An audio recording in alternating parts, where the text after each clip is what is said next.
Hi guys, welcome to the week 3 of my 12-week body transformation challenge. On Monday, I measured my waist circumference and body fat percentage, and compared to the week before, I lost half inch off my waist and 0.5% body fat. So based on these results, I decided to stick to the macros I calculated, only adjusted based on my new weight. So my macros this week were 210 grams of protein, 210 grams of carbohydrate, and 8 grams of fat. That brings my total calories to 2400 calories. As I mentioned last week, this week I use flexible dieting instead of being strict with healthy eating. I also weighed myself every day, and my weekly average was 207.9 pounds. That's only a 0.7 pound loss compared to last week's average. Since my goal is to lose 1% body weight every week, this is not enough weight loss. However, if you compare my weight today to last week, I actually lost more than 2 pounds. So based on this, I'm hoping that I lost enough fat. Tomorrow I'm going to take my waist measurement and also body fat percentage measurement. Based on those, I'm going to decide whether I want to stick with these macros or lower my macros. During my weightlifting sessions, I'm still getting stronger, I'm still adding weight, so there's a possibility that I'm gaining some muscle, which affects the scale weight. So you may be wondering what this flexible dieting is all about. So let me go through with you and explain what flexible dieting is and how you can follow it to be successful. Hey guys, I keep talking about flexible dieting, so I want to explain to you what flexible dieting is. So I wrote an article on my website nerdgettingfit.com on comprehensive guide to flexible dieting. So I'm going to go over this article with you. So if you know my backstory, you know that I followed many different diets, and based on all the diets, the best results I got was with flexible dieting. So this question keeps coming up: what is the best diet? And everyone who wants to lose weight and get in shape is worried about wasting their time with the wrong diet. So they keep looking for the best diet, and they actually waste their time looking for best diet because there is no such thing. So the diet books out there, the best-selling diet books, they just rely on one simple fact to sell. People are going to follow the diet, they're gonna fail, and they're gonna try something else, and at some point they're gonna come find them and buy their book. It doesn't really matter if they fail because they already bought their book. So in order to sell their book, the diet has to give you great results in the beginning. So you buy the book because you see the good reviews.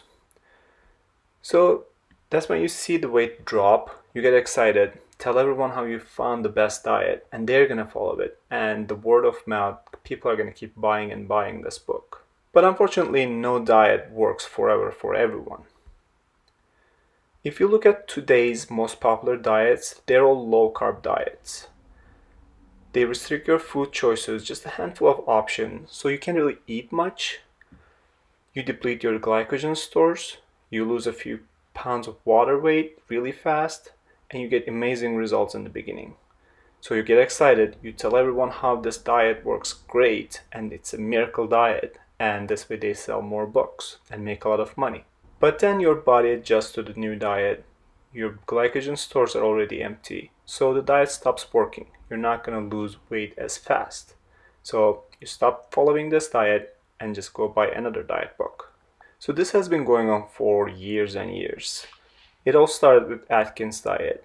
So if you look at the Atkins diet, it was very popular back in the day, but it lost its popularity and never recovered. But something else took place. This is the Dukan diet. And for a short period of time, it got really popular, and the popularity dropped and never recovered. But something else took place. Paleo diet. So paleo diet became very popular, and it actually kept its popularity for years and years. But recently, the popularity just dropped, and I assume it's never going to recover. Because there's a new diet. It's the keto diet. And if you look at the keto diet popularity, in the last few years, it got really popular. but the trend is already going down. So I'm assuming a new diet is going to take over and the keto diet popularity is going to go away forever. So if there is no miracle diet, which diet should you follow? The answer is you don't have to follow a diet. All diets out there work by limiting your calorie intake. All their rules and restrictions are just gimmicks to make sure you don't have many options to eat. So you don't have any choice but limiting your calorie intake. So if limiting calorie intake is the whole point, why not just do it yourself, eating the foods you enjoy? Just by following a few simple principles, you can design your own diet and lose weight while enjoying the foods you eat. This is the flexible dieting. In flexible dieting, there are no good foods or bad foods. Foods are just vessels that carries a certain number of carbohydrates, fats, and proteins and fiber. As long as you meet your pre-calculated macronutrient needs, it doesn't matter what foods you eat. The caveat here is that meeting those macronutrient needs are only possible if the majority of the foods you eat are minimal processed whole foods. You still get to enjoy the foods you like occasionally in smaller portions. So if I can eat anything I want, is flexible dieting really healthy? So with the development of food engineering, there are now ways to hack the system and get your macronutrients from all processed foods. It's totally possible to follow an unhealthy diet, meet your macronutrients, and get results, if the results are the only thing you care about. There's really no definition of what healthy diet is or what healthy foods are. You can follow a diet expert and design your plate perfectly, and then another diet expert will look at your plate and say, your diet is horrible, you're going to get fat, you're going to get cancer, develop type 2 diabetes. The truth is, many metabolic diseases, including type 2 diabetes, are results of overeating and getting overweight. You can reduce the chance of many health issues just by losing weight and being in a healthy weight. There's a famous example of this.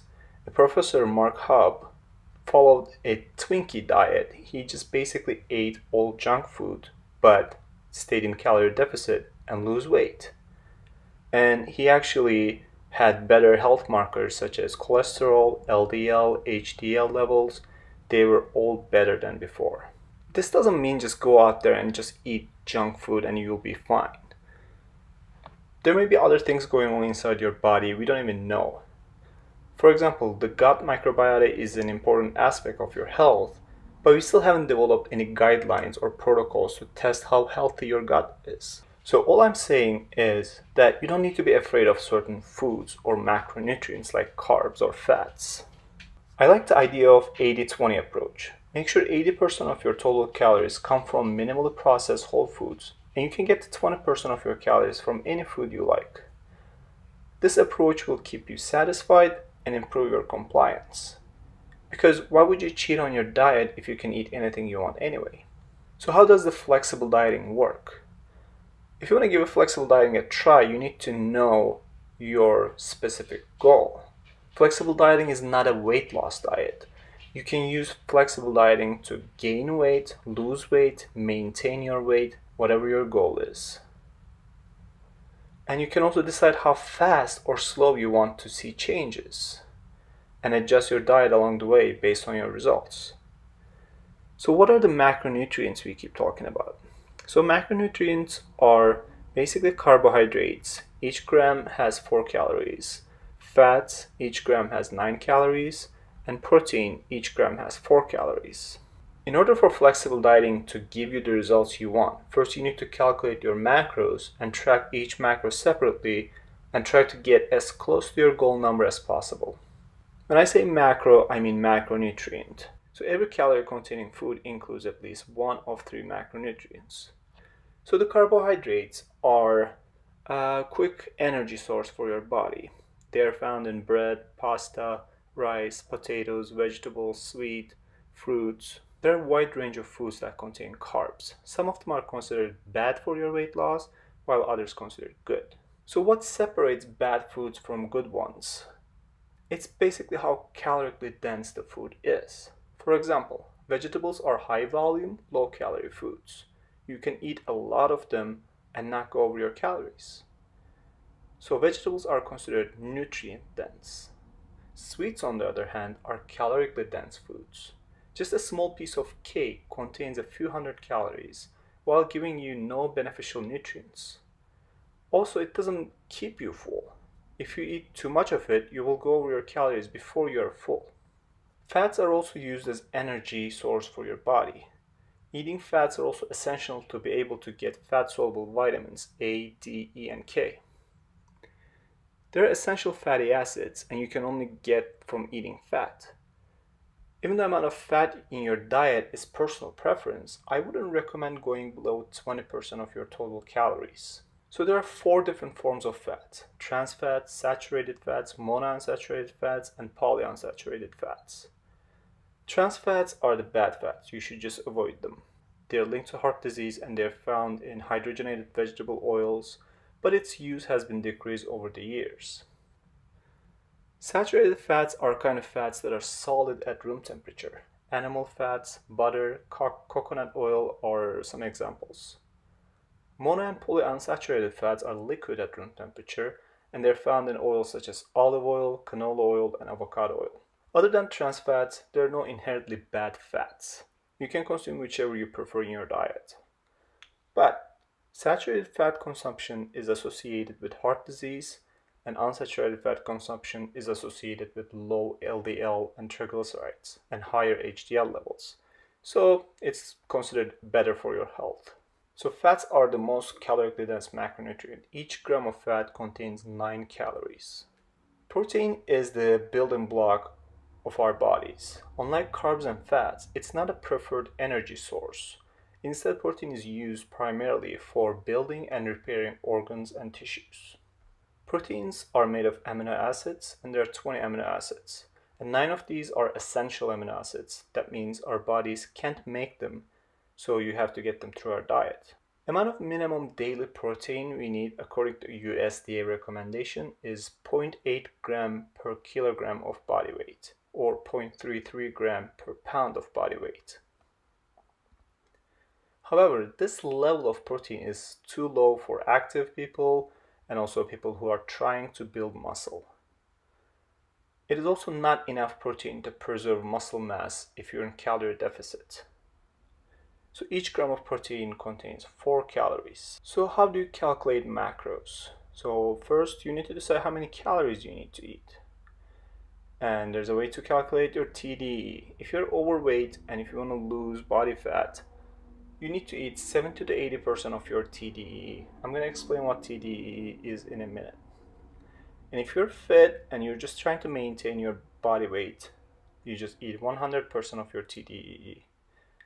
And if you're underweight and you want to gain muscle, then you need to eat 110 to 125% of your TDEE. There are many different ways to calculate macros, and depending on your goal, first you need to calculate how many calories you need to eat. After that, you can decide your macro split based on your goals, lifestyle, and personal preference. There's no scientifically proven ideal macro split. So if your goal is to lose fat, you need to create a calorie deficit. So you need to eat less than you burn. So most people, creating a 20 to 30% calorie deficit is a sweet spot for fat loss. You don't want to go too much and you don't want to go too little. So if you're trying to maintain your weight, you just eat the same calories as you burn.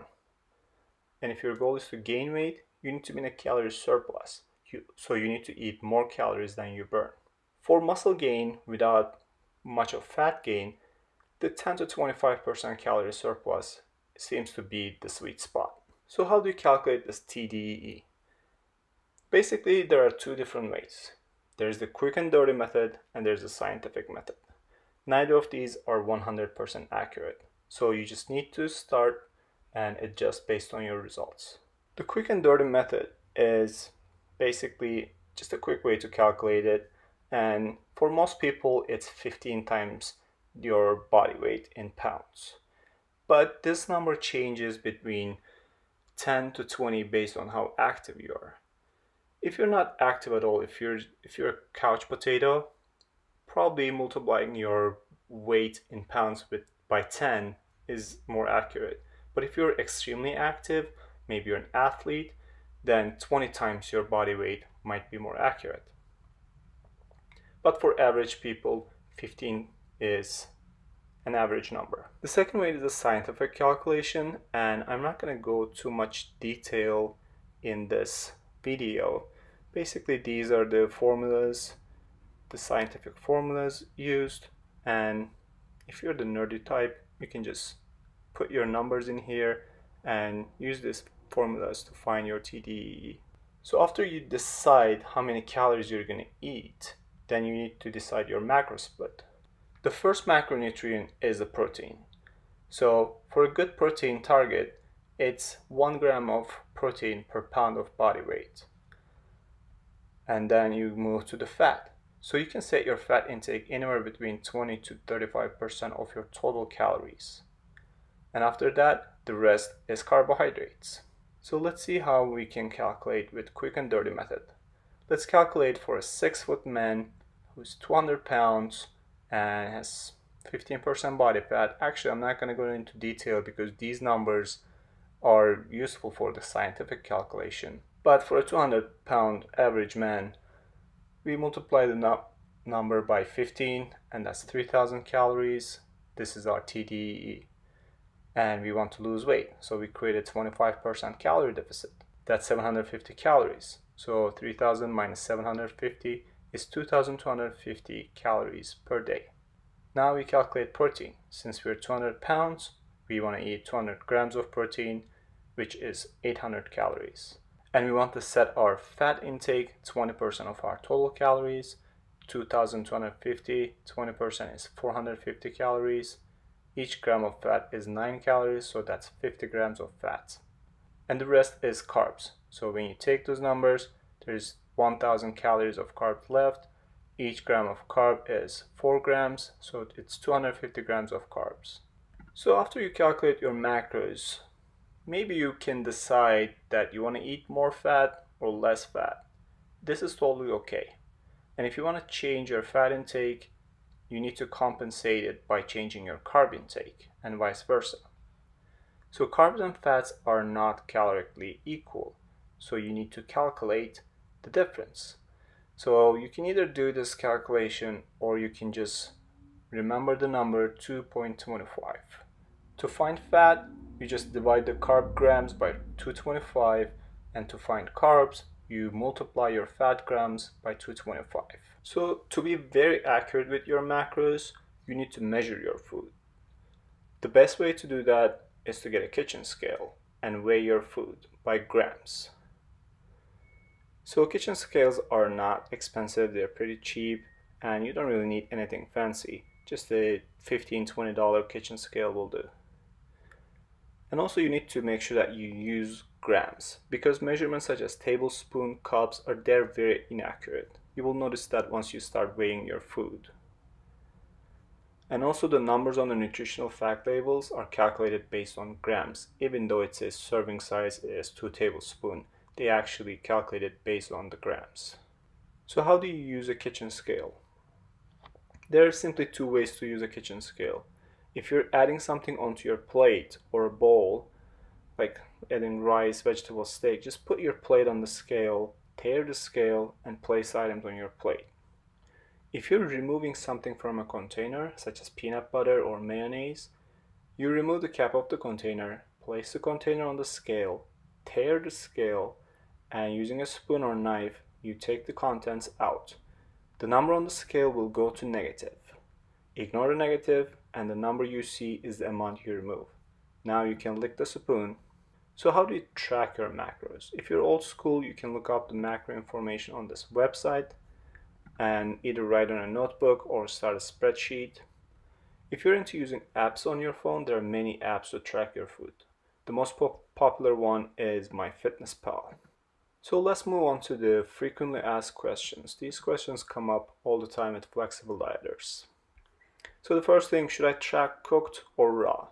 It doesn't really matter. As long as you look up the information raw or cook, you can track whatever you want. Should I add back my exercise calories? Absolutely not. The calculation we did already take your exercise calories into consideration, so you don't eat more because you exercised. What if I overeat or undereat one day? One day is not going to ruin your results, but you may want to compensate for the difference during the rest of the week.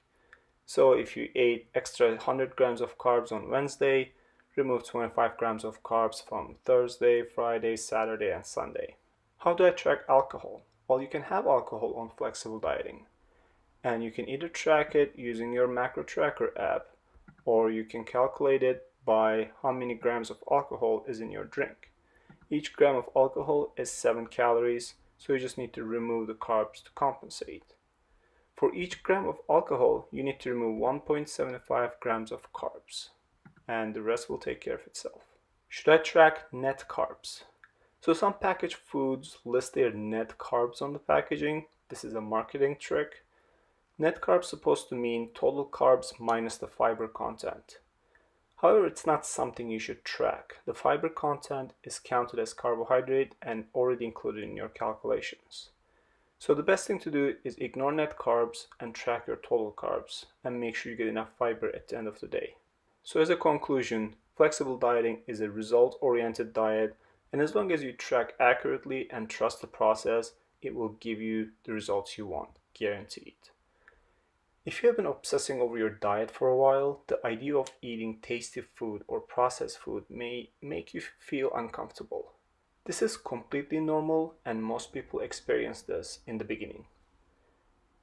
But if you want to get your freedom back from constant dieting, give flexible dieting a try, and I promise you will never look back. So if you like this article, you can go to my website, nerdgettingfit.com. I will also include a link to this article in the video description. Please share this, read this. I'm trying to reach as many people as possible, so you can help me by sharing this on your social media account. This is it for this week. So don't forget to subscribe to the channel, like the video, and share it if you like it. So I'll see you guys on the next week's video.